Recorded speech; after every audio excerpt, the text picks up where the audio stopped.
জেরুজালেমের ইতিহাস প্রায় 3000 বছর আগের।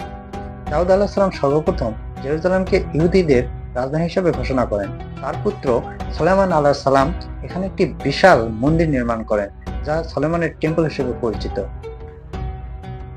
এরপরে বহু শাসক জেরুজালেম শাসন করেন, বেবিলিয়ান, পার্সিয়ান, গ্রিক এবং রোমানরা।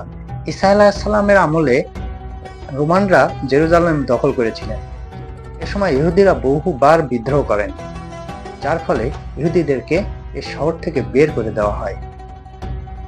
637 খ্রিস্টাব্দে খলিফা ওমর ইবনে খাত্তাব রাদিয়াল্লাহু তাআলা শান্তিপূর্ণভাবে জেরুজালেম দখল করেন এবং আল আকসা মসজিদ এখানে অবস্থিত হয়। মুসলমানদের জন্য এটা পবিত্র তৃতীয় স্থান হিসাবে বিবেচিত, কারণ এখান থেকে হযরত মুহাম্মদ সাল্লাল্লাহু আলাইহি সাল্লাম মিরাজে গমন করেছিলেন। 1099 সালে খ্রিস্টান ক্রুসেডরা পুনরায় জেরুজালেম দখল করে নেন। সে সময় হাজার হাজার মুসলমানকে তারা হত্যা করেন।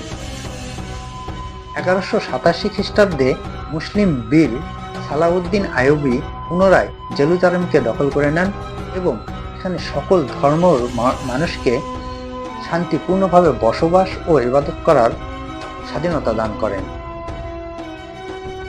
এরপর 1948 সালে ইসরায়েল রাষ্ট্র গঠন হওয়ার পর শুরু হয় দ্বন্দ্ব ও সংঘর্ষ। এই সংঘর্ষের মূল কারণ যে জেরুজালেমকে ইসরায়েলরা তাদের রাজধানী হিসেবে দাবি করে। এদিকে আল আকসা মসজিদ জেরুজালেমের পূর্ব কর্নারে অবস্থিত, যা ফিলিস্তিন অধ্যুষিত এলাকা। ফিলিস্তিনিরা এই অংশকে তাদের রাজধানী হিসেবে মনে করে। এ নিয়েই চলছে 1948 সাল থেকে ফিলিস্তিনি এবং ইসরায়েলের মধ্যে সংঘর্ষ।